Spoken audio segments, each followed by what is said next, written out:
gotten rid of, the sooner the better. Top to bottom. Yes, that is exactly what should be done. But you must give me some time, please, Hammy. Time for what? Just kill the rats. Do you understand? Kill those rats! I have come here to chew bubblegum and kick ass. All out of bubblegum. You want answers? I think I'm entitled. You want answers? I want the truth. You can't handle the truth.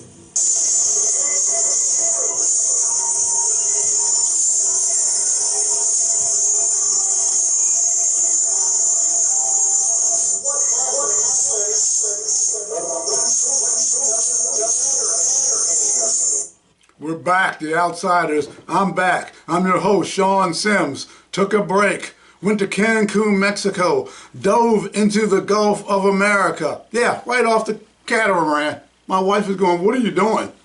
I'm diving into the Gulf of, not Mexico, no, the Gulf of America. And there's a lot's been going on since I took a little break. Had some important matters I needed to take care of, some serious matters, and that'll be coming up in the near future. I will be covering it. I will be dealing with it. Right now, we gotta be a little hush-hush. Shh, y'all know what I mean. Gotta be a little hush-hush on these matters. But trust and believe, Sean Sims, when you go to war with him, you wind up on a very, very, very short end of the stick. Because I have attorneys for breakfast. That's another subject. But let's get right down to it. Let's get right down to it. Bombshell interview that yours truly had with one half of the dynamic duo. That's what I'm calling them. I've named them. I've coined the name right here on The Outsiders. The dynamic duo. I'm talking about Stancil McNair, DPW, and Clarence Thomas, DPW. These guys are the dynamic duo. They, along with Isabel Cumming, went to her and said, look, civil rights violations. Of course, where else in Baltimore? Because that's what it's famous for. Civil rights violations of the employees, abuse, people dying, death, and destruction and abuse at the hands of management, the DPW. And it's been on the news, and Isabel, I will be giving her a call. I spoke with her at the hearing. There was a hearing March 20th at DPW at City Hall. Spoke to her. See if I can get her on The Outsiders, get an interview with her as well. I'm going to be talking to Stancil McNair. And this is going to keep on rolling. It's going to keep on going. And the interview with one half of the dynamic duo, bombshell interview. Boy, wait till you hear the information of what's getting ready to go down. You didn't get this from any other podcast, news agencies especially. Please. You're not going to get the real inside skinny. You get it here, The Outsiders. And we're going to go over that in a little bit. But I want to touch on this. I've got my Oriole gear. I got my Orioles hat.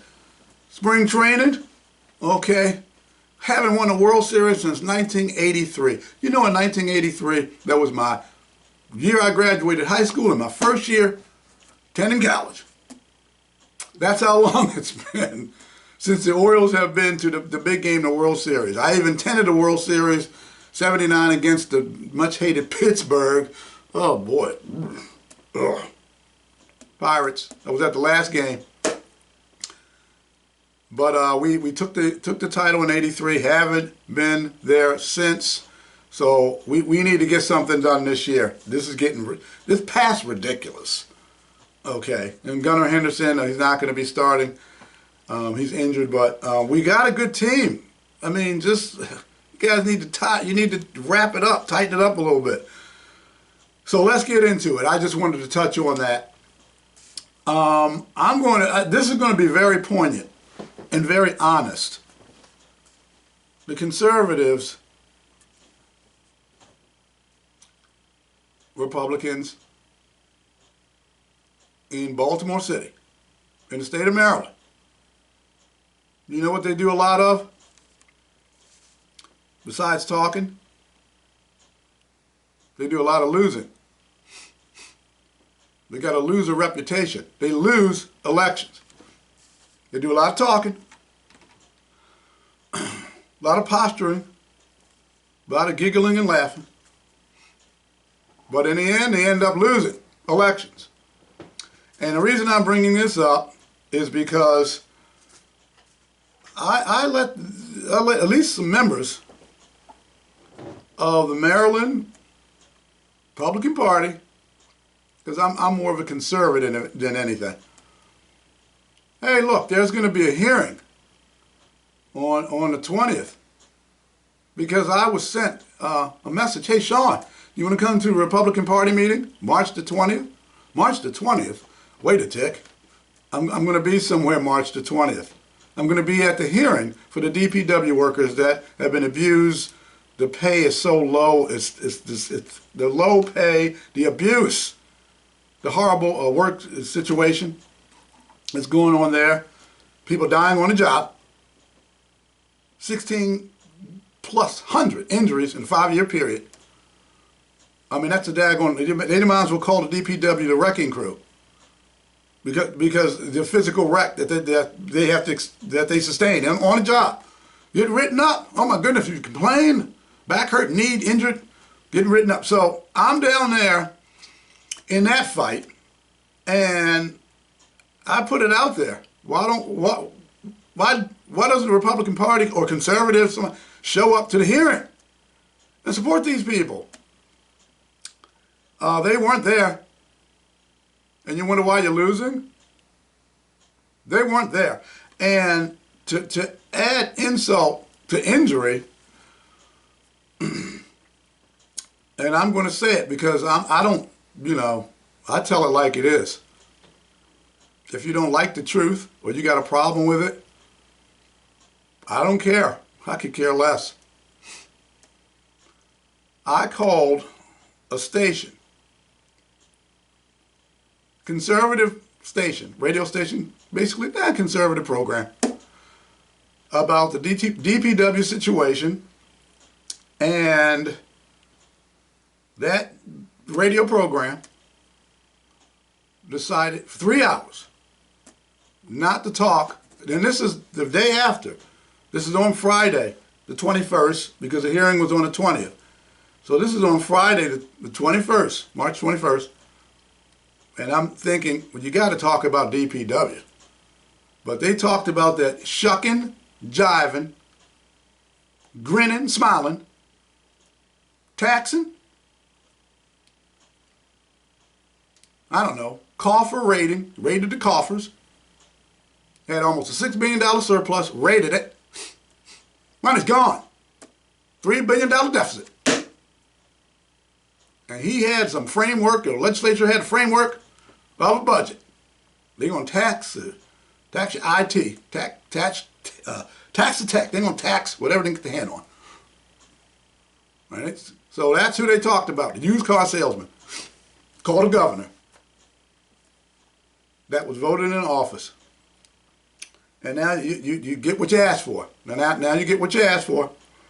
And there was no talk on DPW. So I decided to call up WCBM 680. I'm going to call them up. See if I can get, at least get it in there about the hearing. And I got some producer. I was on hold for about 6 minutes. And 11:08 a.m., this producer, after I tell him who I am and begin to start to even talk about and mention DPW workers, the situation, proceeds, I know we're not talking about that, hung up the phone on me. Boom. Now, that got me a little steamed. And the reason it got me steamed is not because the phone was hung up on me. It was because I took it to mean that this station, WCBM 680, when it comes to black folks, when it comes to black workers, when it comes to black employees who have been injured, who died on the job. 6 people in a 5-year period. It's all in the news. And I took that to mean, I don't know if this guy, I don't know what this knucklehead, I don't know what his name is. If anybody knows who's the producer of WCBM around that time frame that takes in calls, I don't know this ass clown. I don't know if he's a bigot. I don't know if he's a racist. But didn't cover it and slammed right on me. And I took that to mean, you know what? You just turned your back on the black community as a conservative radio station, supporting Republican candidates, and you told the black community basically to go screw yourself. We don't care about you. And you wonder why you keep losing. And I told a friend of mine, because I have been a political campaign advisor on some big campaigns. And I told a friend of mine, winners do one thing. Winners win. Losers, I don't care how much they run their mouth and talk, losers do one thing. They lose. And this is the reason why the Republican Party in Baltimore City, you don't have a chance. You would think you'd have, some brain cells and figure, let's go down here and show some solidarity. We got to show the people in Baltimore City of all races, creeds and colors, religion, okay, backgrounds. We got to show them that we support you. We're here for you. We want to do right for you. We want to protect your civil rights. And there's a Trump civil rights icon movement. I started it, and they're taking it. And we're going to be talking. I'll be talking with him and his administration. Well, maybe not him. Hopefully him.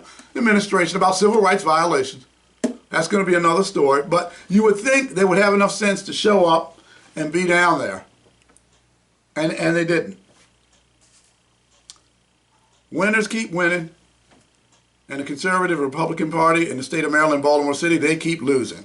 And keep complaining about it and wondering why. So I just wanted to put that out there.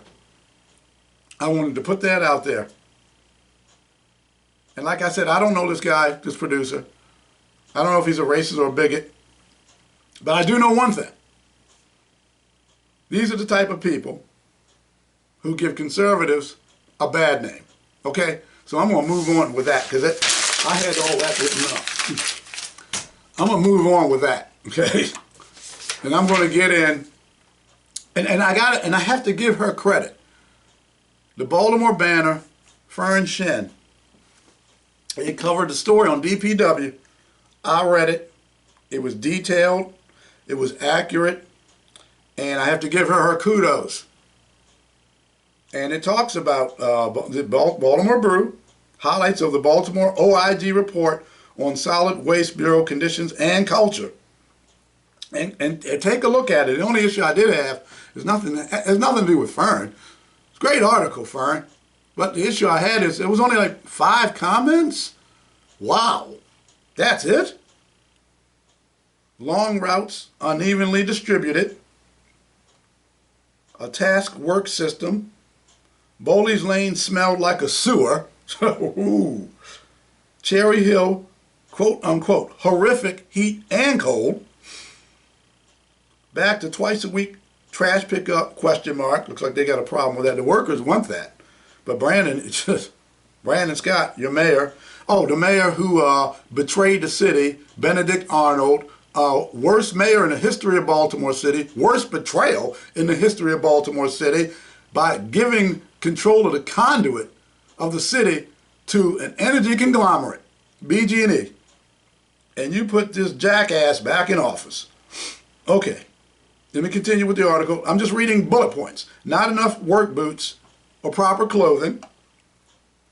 Trucks with safety and efficiency issues. Illness and injuries. I can keep going on and on. 6 people died and 1,627 workers made workers' comp injury claims picking up your trash between 2019 and 2024. Wow. And again, look it up. Baltimore Brew, great article by Fern Chen on DPW situation. And got a few clips of what's going on. I'm going to go ahead and cue that up. It's Fox News. Keith Daniel. Inside the Baltimore City Council chambers Thursday, the Council's Legislative Investigations Committee, with a hearing focused on the city's Department of Public Works, concerned about the agency's occupational health and safety laws, along with training.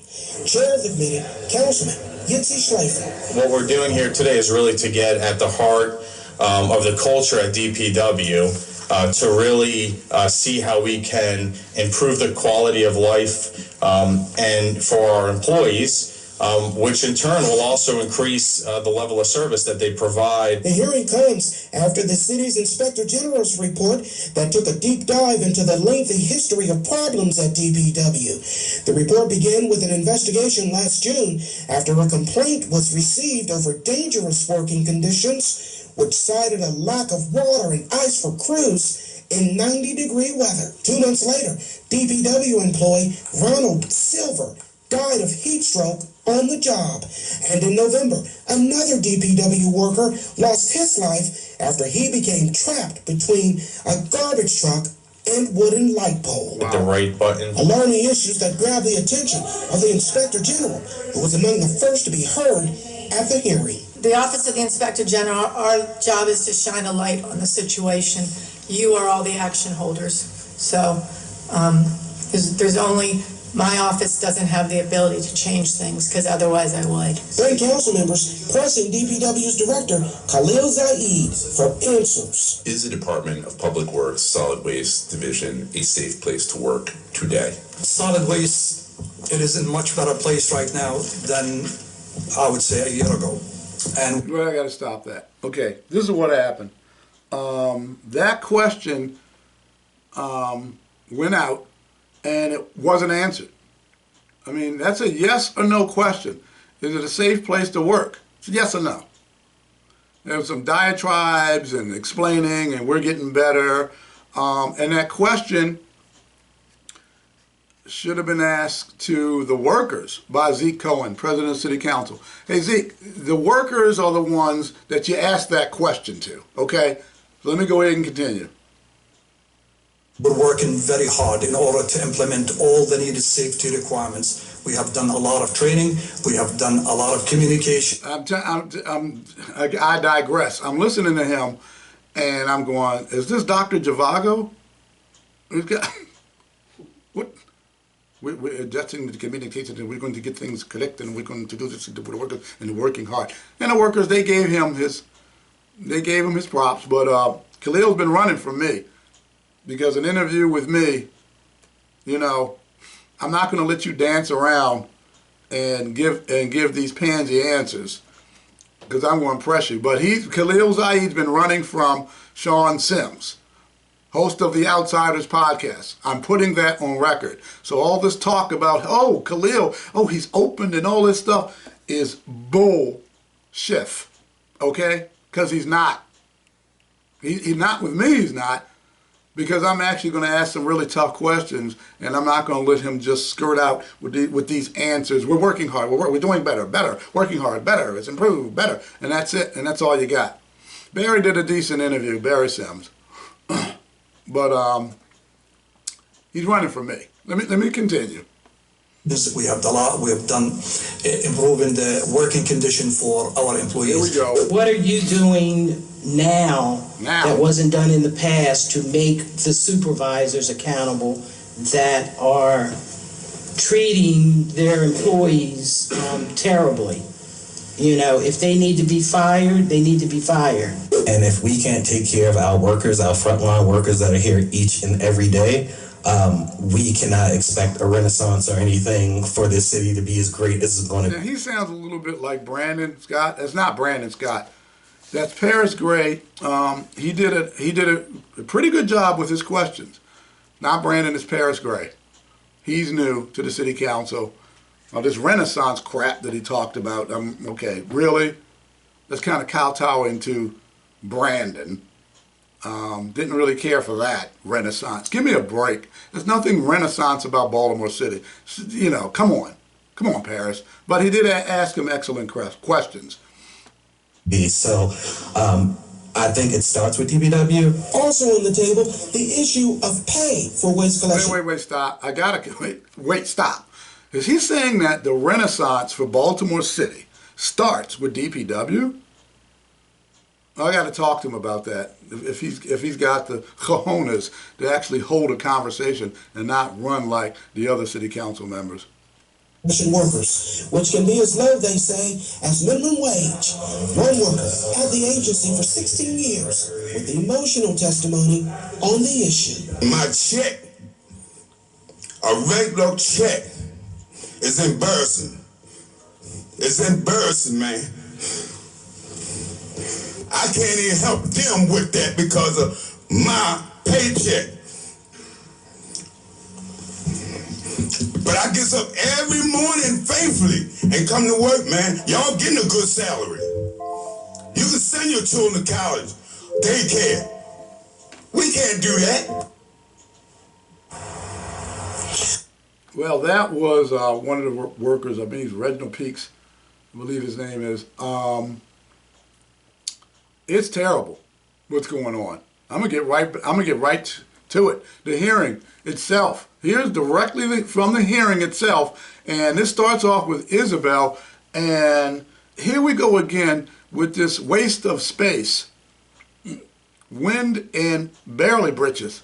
Ryan Dorsey jumps in out of nowhere to start talking about, I mean, during his questioning, of course, and starts asking questions about Isabel trying to flip the script to put her on the defense. The nerve of this clown about the union. The reason she, well, I want you all to hear this. Cut to. Thank you for the opportunity to present the results of the ongoing investigation into the Department of Public Works. My name is Isabel Mercedes Cumming, and I am the Inspector General of Baltimore City. And with me is Deputy Inspector General Matthew Neal.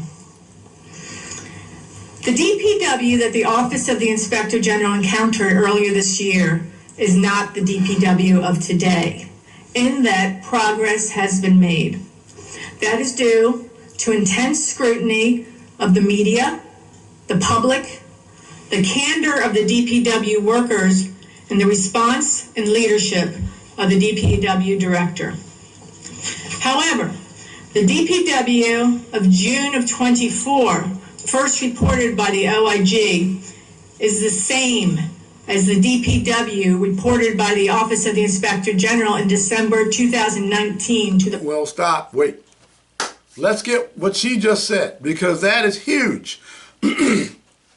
Now, I'm going to give you all, because there was some coverage on the story from others, not WCBM 680, at least not one show. But there was coverage from others, and I didn't get this. That's why people should watch and listen to the outsiders when it comes to politics and when it comes to geopolitical events. Now let me explain to you all what was really happening, okay? From smoke and mirrors and everything else that was going on, let me explain to you what was really going on. It's called litigation. It's called liability issues. It's called a city trying to lower their liability issues with pending lawsuits. That's plural. That are coming. And in the interview, it's coming up soon, with the interview with one half of the dynamic duo, Clarence Thomas, you just wait when you hear what's coming up. So she's saying that in 2019 and 2024, June 2024, 2019, the environment, the hostile environment, the abuse, the things that were going on back then are still the same in 2024. That's a liability issue because all the report has come out. So the report has come out of the issues going on, and she's saying they're still continuing as of June 2024 with the report, and Isabel has another report coming out. She's had 5 reports in 8 months. This will be 6. And things have stayed the same.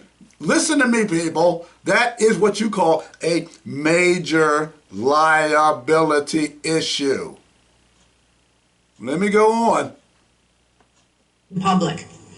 In that report, the OIG had an employee in my office work undercover in the Department of Public Works in the Sanitation Department for almost 3 months. Whoa. And that report found urinals out of order, sinks inoperable with no water, alarms going off with methane gas, water fountains that were inoperable due to contamination. The OIG found a toxic work culture and a lack of training.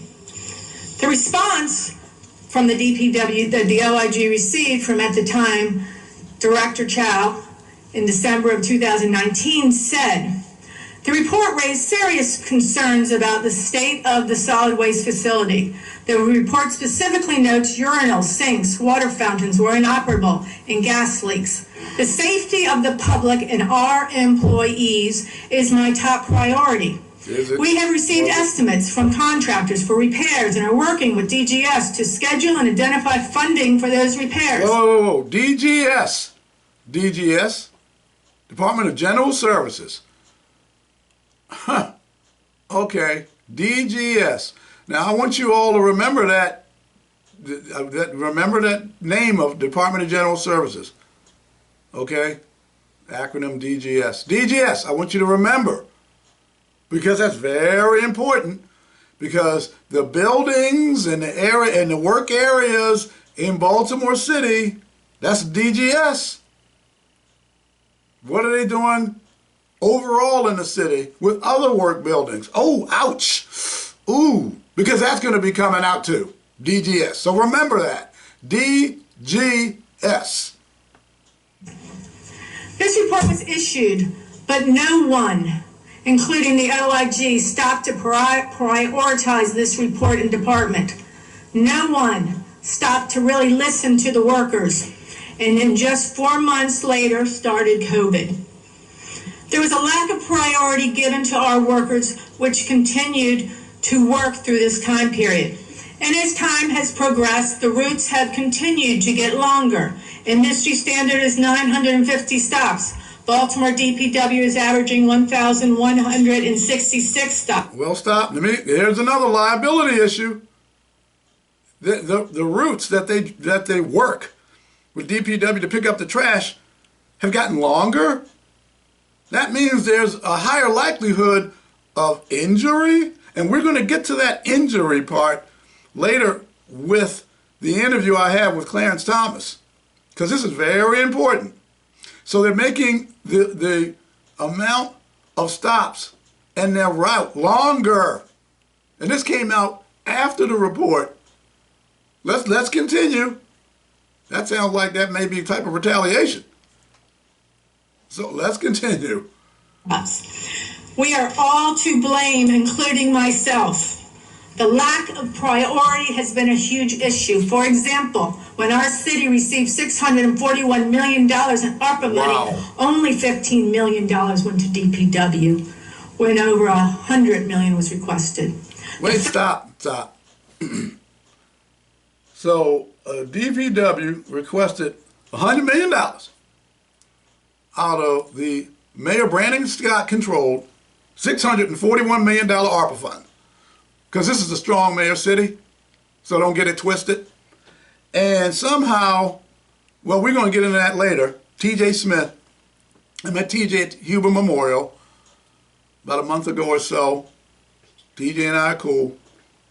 I met T.J. Smith, and he had Yitzi on, and they're going to talk about that. Why would the mayor, why is $100 million requested from DPW, but that money went to other people to do cleanups? I'm going to get to that in a little bit. Let's finish out with Isabel, and it's something very important that you need to hear regarding Ryan Dorsey. Facts speak for themselves. The same union was represented these workers in these obviously subhumane conditions. Where was the outrage? Where was the follow-up? Where? Cub union issued a report. But where was the laborers' representatives? The employees reported none was there. Okay, so wait. Let's finish. Let me explain. So the employees reported that their union, the labor representative from their union, asked me, AFSCME, and Patrick Moran was there. He's the president of AFSCME. He was there with his suit and tie on.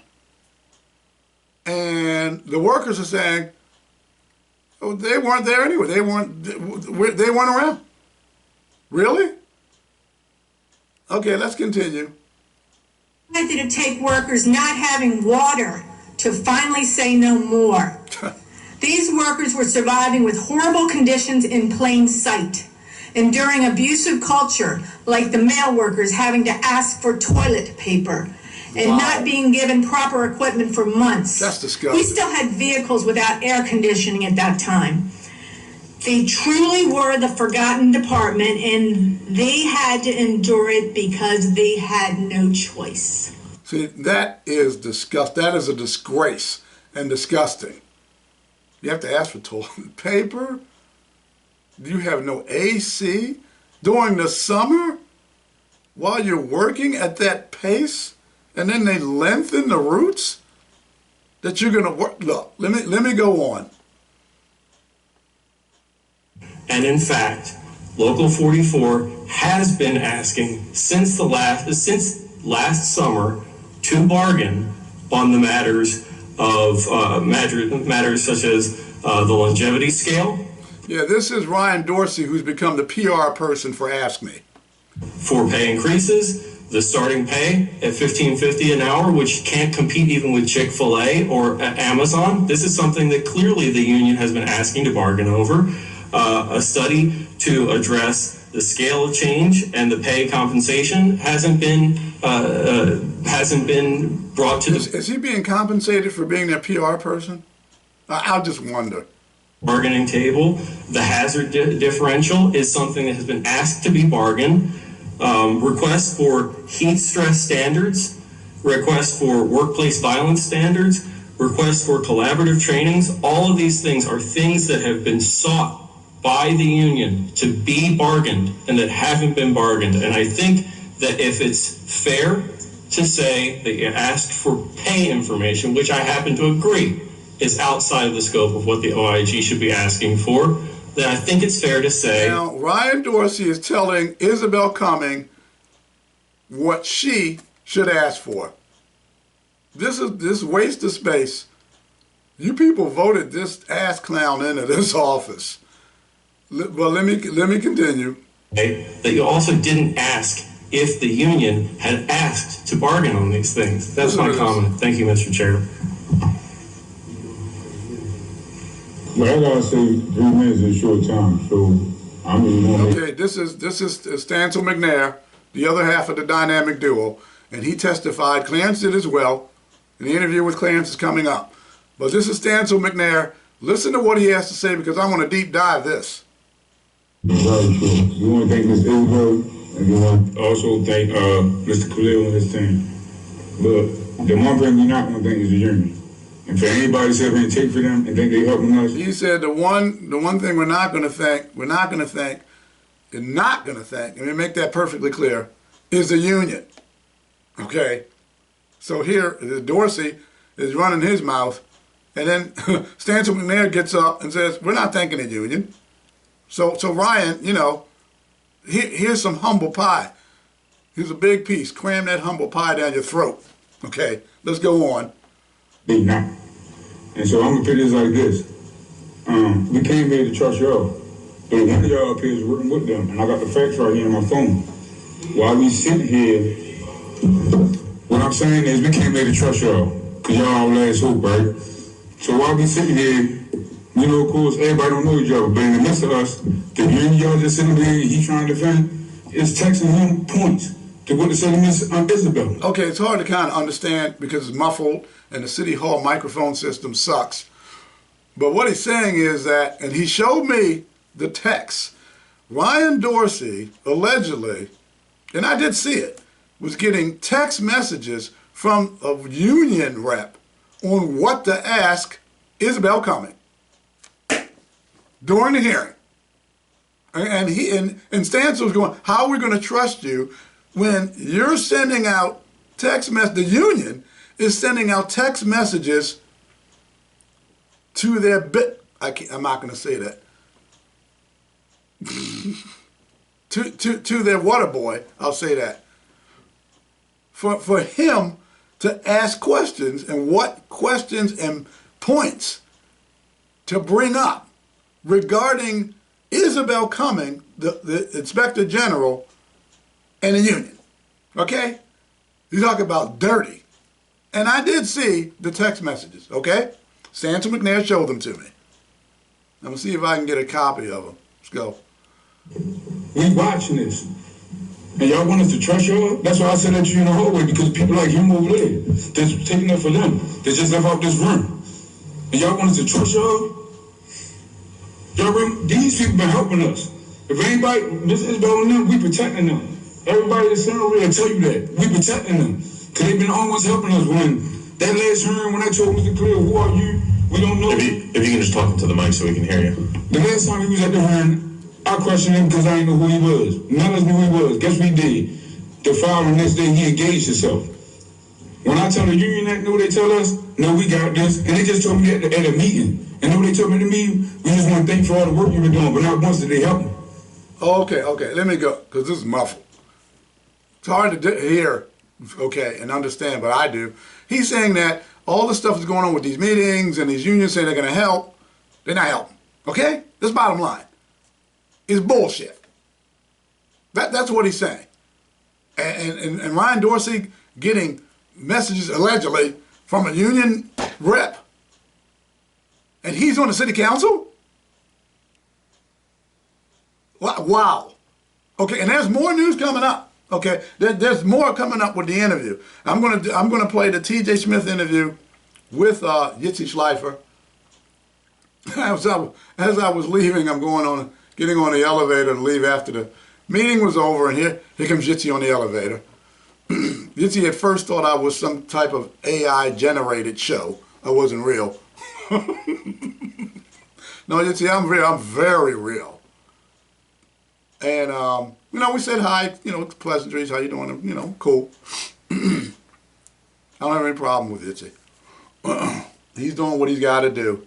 But I do like this interview that was on TJ, the interview he had with T.J. Smith. Let me go ahead and cue that up. Very interesting information comes out. Okay, cut through it. I remember a certain councilman really going off about how is this group getting $15 million to do this particular thing. And what that particular thing is talking about was the Clean Corps that got $15 million to go out and clean up neighborhoods. And I kind of looked at it, and the point I was bringing up... Well, let me stop right there. The Clean Corps story was broken.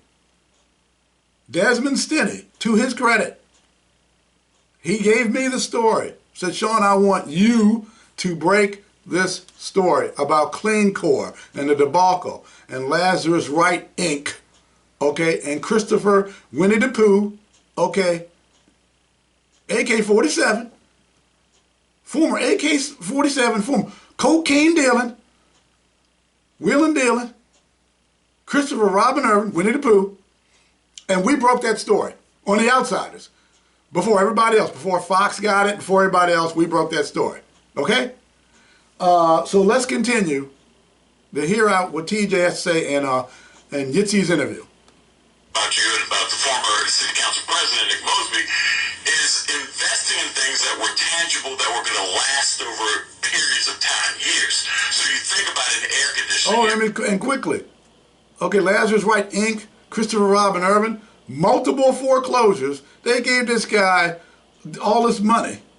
And he had like multiple foreclosures, $2.456 million, whatever it was. Multiple foreclosures and bankruptcies. And they approved with this award grant grantee, giving this guy $2.456 million. Okay? Let's continue. A vest, a bright vest or something, equipment, that would still be here today versus cleaning up an alley and paying some people for doing it, and the $15 million investment would have gone longer than the $15 million investment to clean up an alleyway. Councilman Schleifer, you can take it from there. Well, thanks for having me, TJ.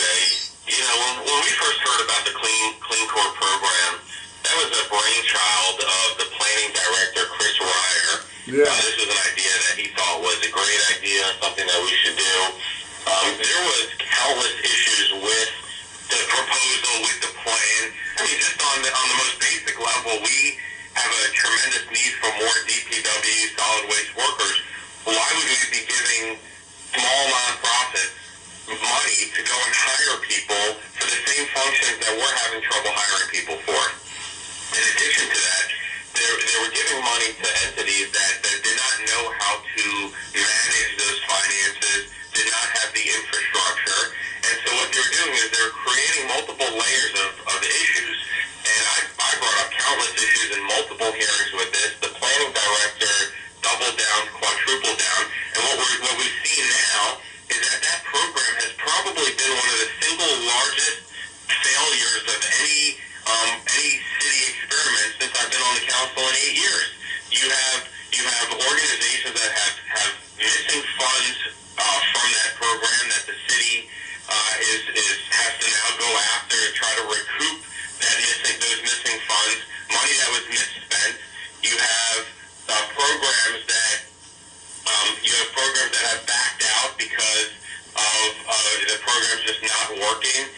Even the few good organizations that were doing good work, you know, have been facing countless challenges and have since pulled out.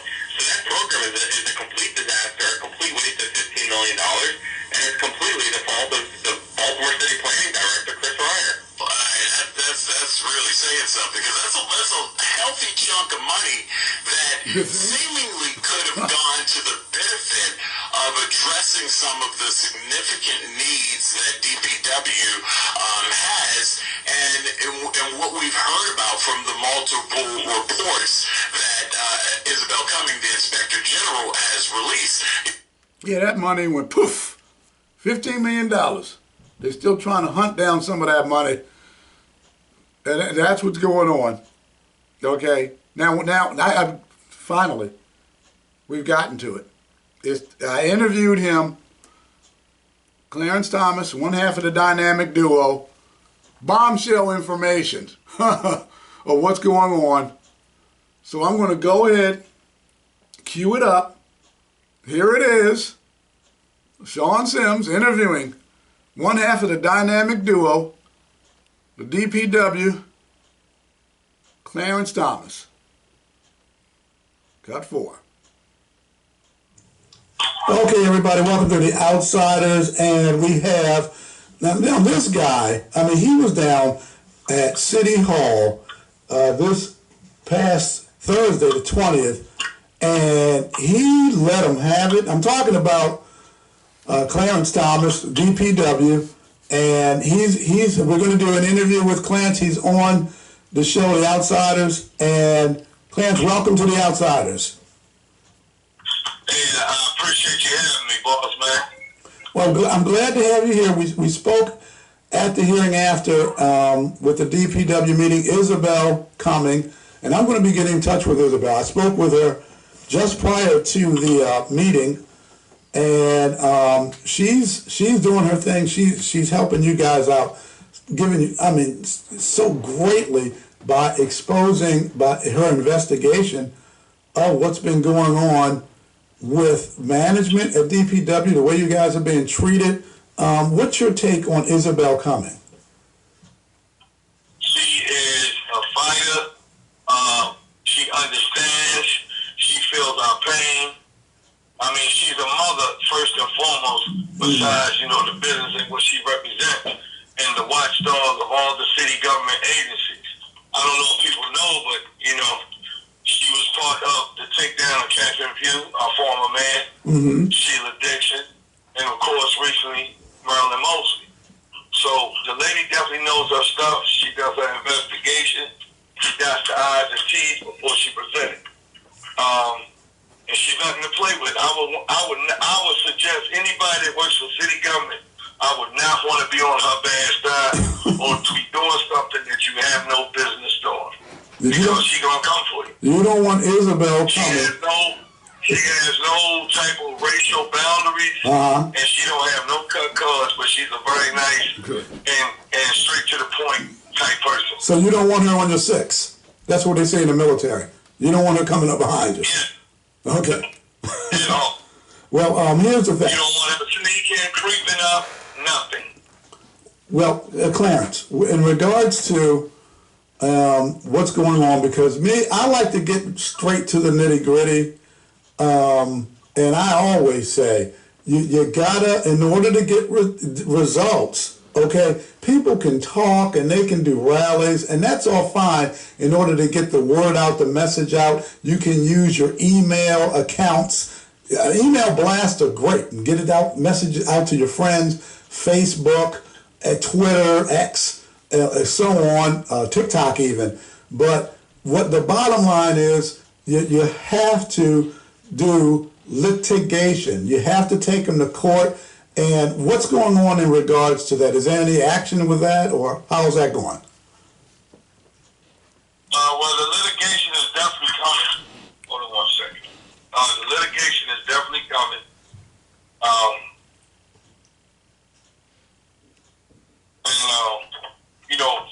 The report brought me down the most. Yeah, I was waiting for Clarence. Something had happened, so the interview's going to continue.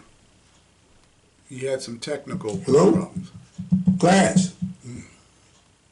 There he is. He's back. Okay, we're on the air. I mean, we're on the podcast, so what's going on with the litigation? So the litigation is that we're going to be moving forward. There's going to be a lot of lawsuits popping out.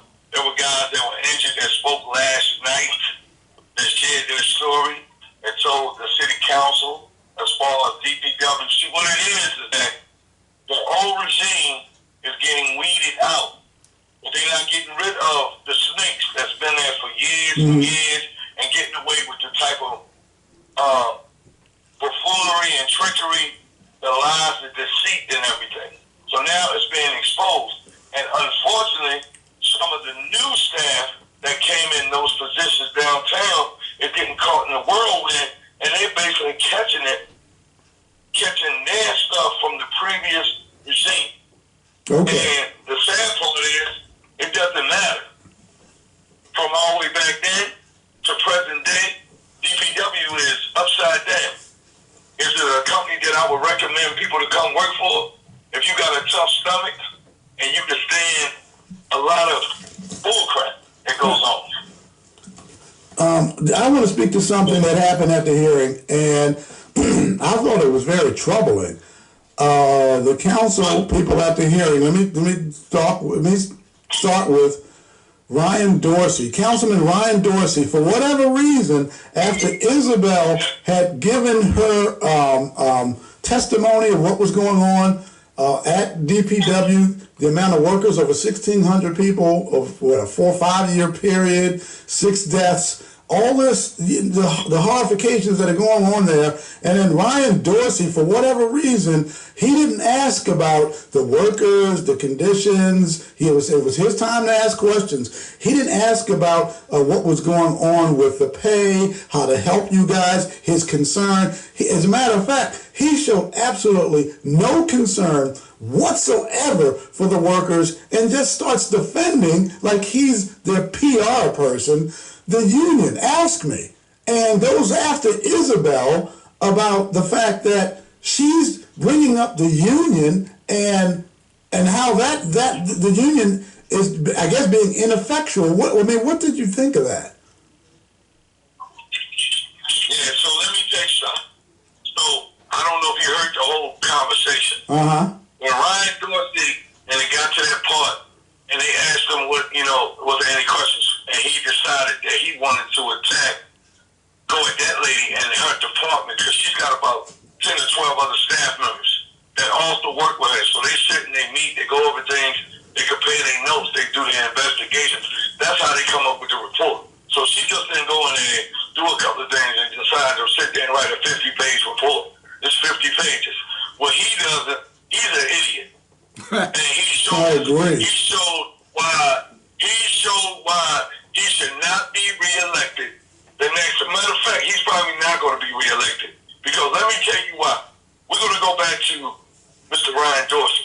If y'all remember, just this past election, Ryan Dorsey was all over the news and everything due to the fact of that he supposed to got a check for $43,000 donated to his campaign.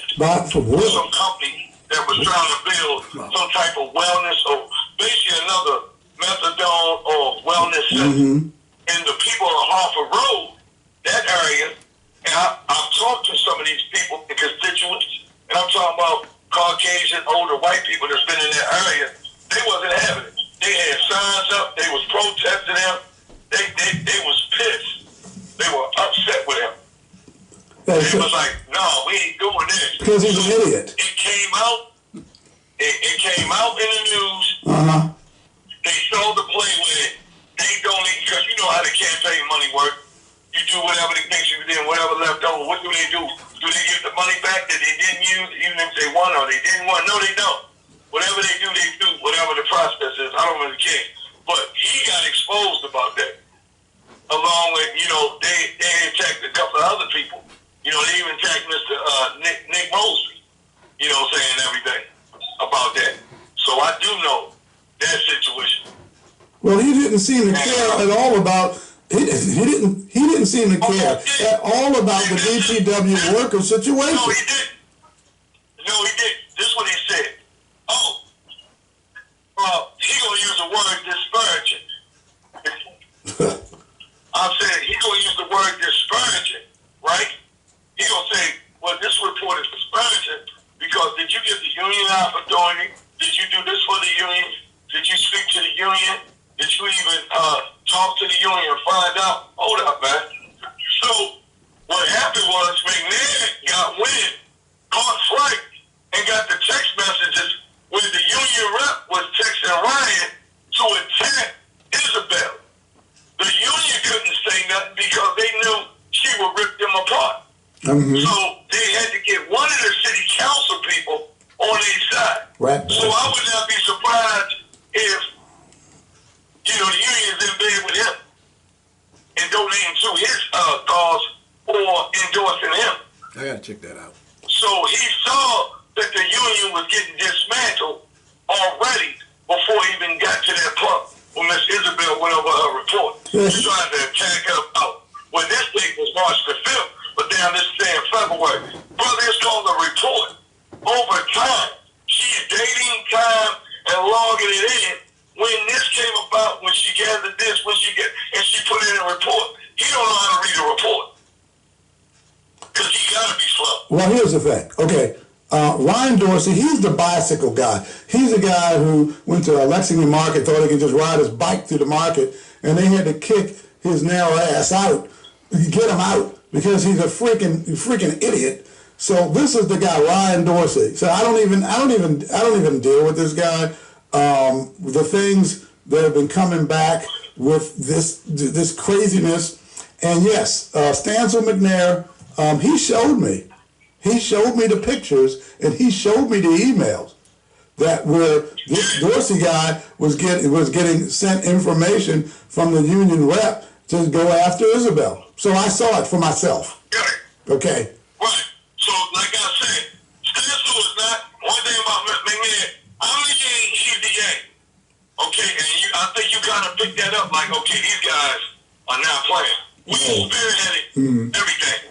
We got Isabel involved when investigating Cherry Hill, which led to our thing. That's why I said what I said. I don't care if you think I was a whistleblower. You can say whatever you want to say. Guess what? I'm not going nowhere, and you're not going to forget about my 3 friends that lost their lives behind the unethical, the disparaging, the systematic, the bullying, the hazing, and whatever else you want to call treatment that we have encountered for so many years. We got on the union about that 15 cent extra an hour that's been around for almost. Yeah, what is that? Wait. People need to understand. People need to. But let me explain. Wait. Clarence, let me explain something, because there are people who are going to listen. They'll be listening. They're listening because I have to let them understand what you're saying, because they weren't there. I was there. Now there's a 15 cent. That's 15 cents. That's 15. That's 15 cents. Mental blank. Okay, pennies. A mental blank. Okay, that's 3 dimes. 3 nickels. A dime and a nickel. 15 cents hazard pay per hour. When I first heard that, I'm sitting there and my jaw dropped. You've got to be kidding. And then it's been 15 cents for 20, 30 years or something? Could you explain what in the world? 35 years. Oh my goodness. 35 years. That is a disgrace. This is what the DPW workers who out there working hard in the snow, the cold, the heat, working hard in order to keep the city clean, and they're getting 15 cents an hour for hazard pay for 35 years. And then you get Ryan Dorsey. I'm going to get back on him. He doesn't talk about that. He doesn't talk about the injuries, the hundreds and hundreds of thousands of injuries. He showed no compassion. None. He showed no regard. None. He don't even know the people that lost their lives. And he looked like he was drunk last night. I don't know what was going on with him, but he was discombobulated. Oh, man. He always looks like he's discombobulated. One thing about me, I'm ex-military just like you, Mr. Sims. Well, my dad was. And, we pretty good. Dad was Ranger. Well, you grew up in the military environment type setting. Yeah, I can shoot. And the one thing I'm pretty sure your father taught you, and I learned in the military, you know how to read a person's body language and what's going on. And you could kind of see if, hey, this person's off, they having a bad day, something's not right. We need to see what's going on. There's something going on. He was not copacetic. What I don't like is the bull crap that he tried to do, and he tried to big up like the union has done so much when it was laid out on the table. Let me tell you something. The lady said, Isabel, and I don't think the council was listening. He wasn't listening. The union set him up to go after her because they knew if they tried to go after her, she was going to spit them. She was going to chew them up and spit them out. Well, he's a pastor. So they wanted the council. They wanted one of the council, if not a couple more, to be on their side to kind of dismantle this report. Because whether he likes it or not, whether he agrees behind the scenes or not, we are opening up the door to the whole city of Baltimore and the metropolitan area that we're not going to take this no more, and we're not. Well, I want to ask you a question.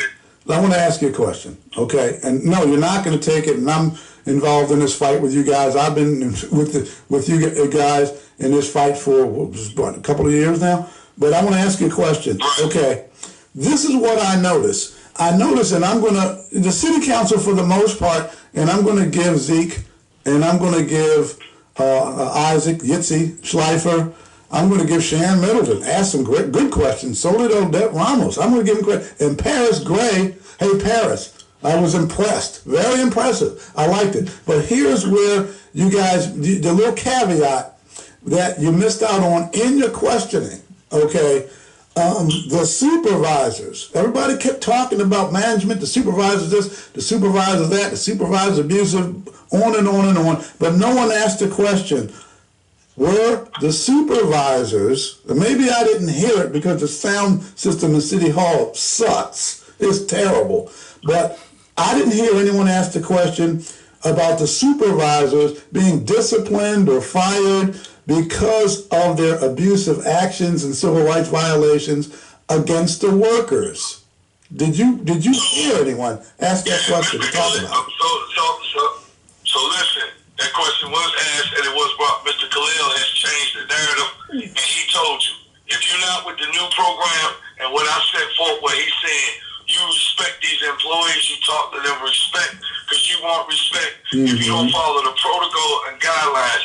He said, we will be exiting you and escorting you out of DPW. So have they? We don't care how many years. So have Khalil's a year. Now let me say another thing. Okay, Khalil. Okay, buddy. I heard, and on the podcast I'll be playing excerpts of how people were talking about how he's easily accessible and all this. He's been running from me. Now I don't know what it is about the outsiders. Maybe it's because we're no nonsense and we go straight for the truth and we don't take any BS. But he's been running from me. But here's the thing: the supervisors being disciplined. I know he said we're going to do this and we're going to do that. Supervisors act up, but what we're going to do, we're going to take care of it. We're going to walk them out. We're going to do this and we're going to do this, that, and the other. Okay, yeah, right. But what have you done to supervisors? That's past and present tense who have abused and violated. He didn't say that. He didn't give that up. Let me give you 3 people that got escorted.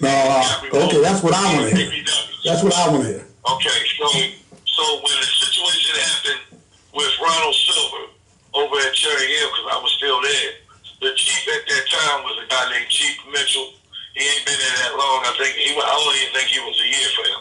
And due to the fact of what happened, they felt that he wasn't in tune, he wasn't a part. They got rid of him. He got fired. Okay, there we go. That's what I'm talking about. Okay, right. So the next person was Mr. Luna.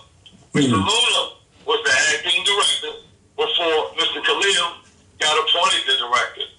They came in, they talked, whatever the case may be. Mr. Luna, the pressure was there. We had a thing. We had a shot match at the rec center. We said we had enough. Oh yeah, we went off on them. All 220 employees. And we said, and Miss Isabel was there. Okay. 30 days later, he got fired. Okay, there we go. When he stepped down, he resigned. Resigned. Good. Final straw. So I'm talking about this is big people. People that's, at the top. So the next person that got the axe was Mr. Jason Jeter, who was the bureau head. By Justin Jason. He was the bureau head. And he was the one that Khalil said that, hey man, if they don't want to go out there and do it, whatever the case may be, they can be replaced. Mr. Khalil was like, oh, we not doing that. So guess what Mr. Khalil did? Mr. Jeter's no longer the bureau head. The new bureau head is Miss Yvonne Jackson. Okay. The next man up. You say the next man up? She's established herself. She came from another department. She's been over here probably about 6-7 years, maybe a little longer. She built a rapport. She's transparent. She's listening. She hears. She doesn't go at it. She doesn't have the anal tendencies of the previous regime that was in there. That was like, oh, well, if I was a supervisor, you was the director, and I came to you and say, hey, John, this guy right here, man, I don't like him for whatever reason, so I want to get rid of him. And then you turn around and say, well, I got your back. Whatever you got to do, get the paperwork together, and let's get him out of here. So you feel good, because we friends. See, that's the type of the abuse that we've been dealing with for so many years. Mr. Khalil ain't doing that. When the employees possibly about to get fired, he wants to know what's going on, and it's coming across his desk because he's going to investigate for his. Okay, I'm hearing about Khalil. Just to answer yourself, others. Hey, I mentioned, I believe Barry Sims' interview, but I still haven't gotten an answer to my question. How many or what supervisors, or who are the ones on the ground closest to the employees, how many supervisors have been walked out? Supervisors. Okay. That I can't answer. See, that's what I want to know. If I do get that answer, or, I got a couple of people I can call, I'm going to find out. Yeah. If I do, I definitely would get back to you and let you know. But me, on hand right now, I'm not going to give you no false information. No. I just want to find out. Find out for me and let me know, because that's what I want to know. One thing about me, I want to keep my face card clean and correct, and all people can say, hey, Clarence Thomas, he's a solid guy. He going to say what he mean and mean what he say. And I understand that. I understand, Clarence. I'm a straight shooter. Okay, that's what I am. My dad taught me how to shoot. My dad taught me how to do all kinds of other things too. Okay, being an Army Ranger. Now, but when I ask a question, that's the thing with the outsiders. Doc, when he joins me and he's in, when you ask it, wait, Clarence. When we ask a question and I want to know how many supervisors and what supervisors. If I get the names, that's great. Have been disciplined for the massive abusive behavior that has been going on at DPW, and then you have people getting hurt, back injuries. They're telling them, no, this didn't happen, that didn't happen. You need to go home, or don't go home. And then if you say something, you're going to get written up. And people have been injured, going to the hospital. All this abuse has been going on at the hand of these supervisors for years. And Sean Sims, the outsiders, we want to know who are the supervisors who have been disciplined, kicked out, removed, written up, suspended, or whatever. We want to know that. That's where I'm going. You know me. Right. And I got you. Okay. And guess what? I want to know. I mean, you had a lot of guns, Mm-hmm. a lot of departments, and I definitely would like to know to the answer, especially after what happened last summer. I was just hoping and praying that we don't go through another summer like that on any of my guys or coworkers or any of my coworkers fall or get ill or, go through this type of thing. We want this to never, ever, ever, ever happen again. No, we don't. That's something I would definitely, and if you get the answer before me, I would definitely want you to tell me and McMahon so we know. Well, I'm going to attempt, because I've already in the past attempted to get in contact with Khalil Zaid, and he's avoided me. So I'm going to attempt again to get the answer to my question regarding the supervisors, because that's going to be, just for a smidge, that's going to be my focal point. But what I do want to talk about is Mercy Clinic. What is going on with Mercy Clinic? Because Isabel mentioned it during the hearing. Okay, so what happened was he did a thorough investigation for what the city was doing, and people in the HR department, HR was mentioning that, you heard them say HR, that they were sitting there and people that was high up was making phone calls and positions, and they were calling over to the clinic saying, hey, we need you to expedite and get them returned back to duty. So if I'm supposed to be out for 6 months trying to heal from a bad injury or shoulder injury or a pinched nerve or a partial tear, then I got to go through rehab and stability and to get that arm back up and running and, go through the process. Well, instead of 6 months, he needs to come back in 2 months. So that's absurd. And then when it's time when you still saying, hey, I'm still having problems, guess what? Oh, well, you need to go to your primary doctor and get a note and then bring it back to the clinic and we'll take it from there. So in other words, the clinic was saying there is no compassion. Everybody heals differently. And they was not handled. And that's breaking the HIPAA law. Like you're calling, speaking to the clinic, and people at the clinic were giving out our information when you weren't even supposed to give that to none of those people, supervisors. Once we got to the clinic, got back there, and was dealing with whatever, x-rays, MRIs, whatever, my supervisor or anybody's not supposed to know that unless I decide to tell them that. If I volunteer, that's something different. But if I didn't tell you that, that's none of your business. And that's what's happening. They were breaking the trust and they was breaking the HIPAA law. So that's going to be a big lawsuit within it. That's literally it's going to bankrupt the city. Or how many people now that it came out and she exposed that, like you said, y'all the outsiders, that you're breaking it right now. This is going to be a massive lawsuit. Well, you heard it here on the outsiders. Like I said, okay, you're doing the dirty. Allegedly, you have workers who were injured going to Mercy Clinic, part of Mercy Hospital, I believe, across the street. And the job management and Mercy are in cahoots, allegedly, with each other to basically get that person back to work sooner, prior to healing properly, prior to any rehab that's supposed to be done. HIPAA laws, the Hippocratic Oath by the doctors on top of that. So, yes, I understand, and I can't say it. Clarence, I want to say it so bad, but I can't say it because I understand about the law firm and attorneys. But I will tell the public this on the outside. I will say this. Man, they shot big in bringing in who you guys are going to bring in.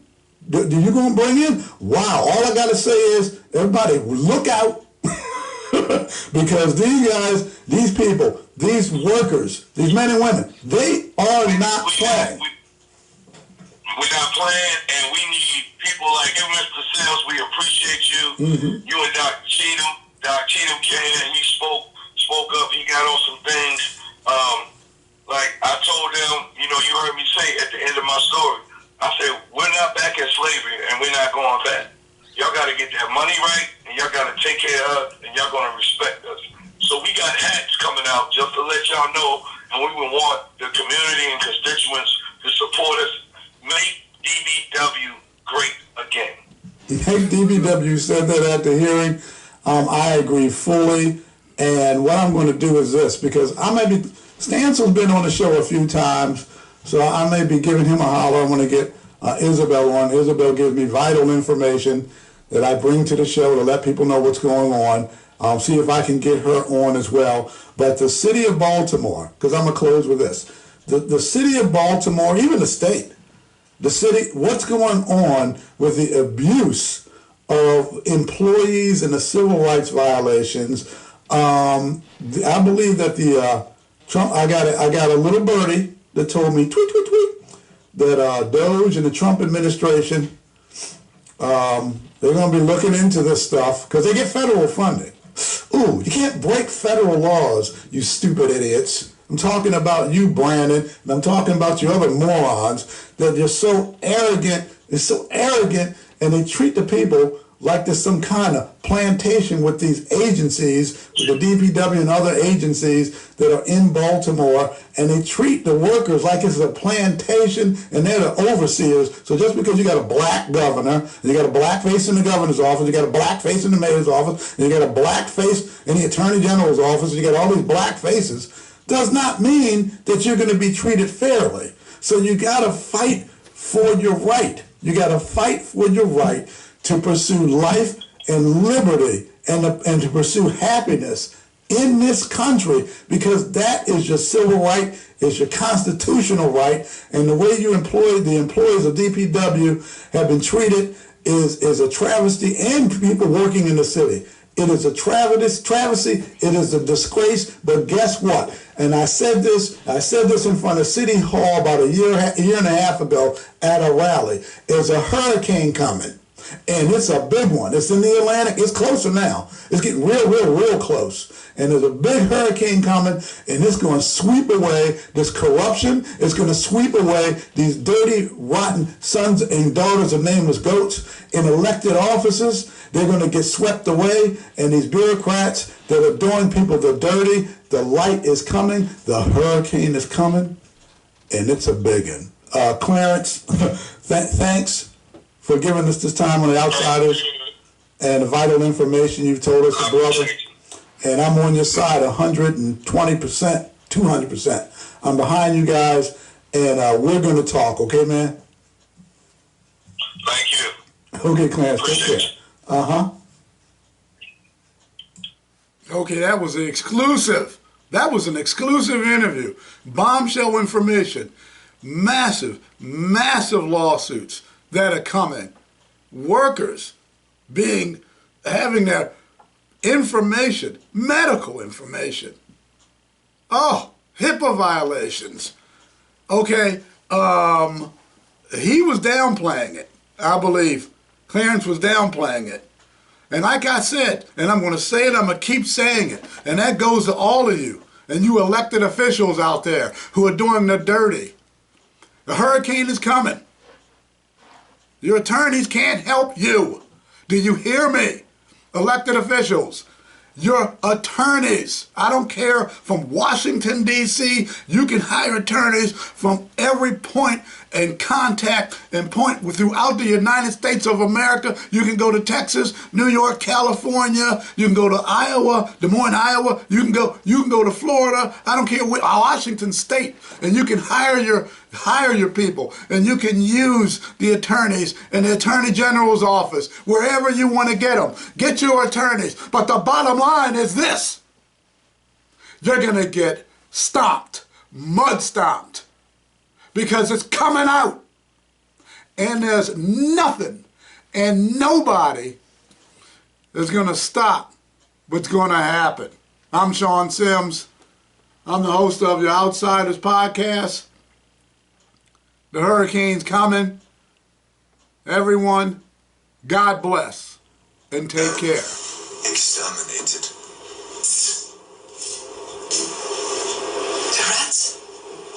Filthy, disgusting, disease-ridden rats, and can't tolerate even the thought of them. They have to be gotten rid of. The sooner the better. Top to bottom. Yes, that is exactly what should be done. But you must give me some time, please, Hammy. Time for what? Just kill the rats. Do you understand? Kill those rats. Yes.